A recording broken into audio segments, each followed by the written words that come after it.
अस्सलाम वालेकुम viewers, welcome back to my channel. आज मैं आपके साथ एक रिव्यू शेयर करने वाली हूँ।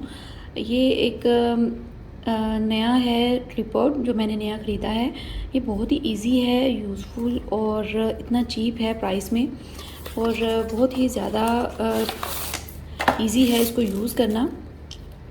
जो मेरे पास पहले थे वो काफ़ी डिफ़िकल्ट थे उनको यूज़ करना और उनके साथ काम करना, लेकिन इसको बहुत ही आसानी के साथ आप जो हैं यूज़ कर सकते हैं। और इसके फंक्शंस इतने इजी हैं कि कोई लंबा चौड़ा आपको कोई सेटिंग्स नहीं करनी पड़ती हैं। आप देखें, ये इसका हेड है और ये इस मतलब जहाँ पे आप मोबाइल को जैसे भी आप चाहें यूज़ कर सकते हैं, रख सकते हैं। बड़ा छोटा इसको जैसे भी कर सकते हैं। ये देखें,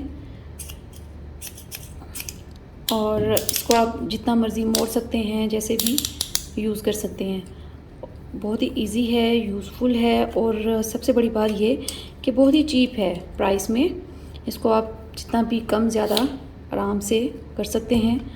ये देखें, इतना ज़्यादा हैंडी है और इतना आराम से यूज़ होने वाली चीज़ है ये कि मुझे बहुत ही पसंद आई। मैंने सोचा आपके साथ इसका रिव्यू जो है वो शेयर किया जाए।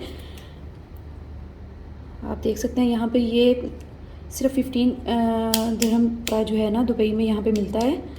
बहुत ही चीप है, I think so China made है ये, और बहुत ही यूज़फुल है। मुझे बहुत अच्छा लगा। सोचा आपके साथ इसका रिव्यू जो है वो शेयर करें। जो पहले वाले ट्रिपॉड थे वो काफ़ी ज़्यादा मुश्किल से यूज़ होते थे और मुझे काफ़ी डिफ़िकल्ट लगता था उनको यूज़ करना, उनकी सेटिंग्स करना। ये बहुत ईजी है। उम्मीद है आपको वीडियो अच्छी लगी होगी। मेरी वीडियो को लाइक और शेयर ज़रूर कीजिएगा। मिलते हैं अगली वीडियो में। अल्लाह हाफ़िज़।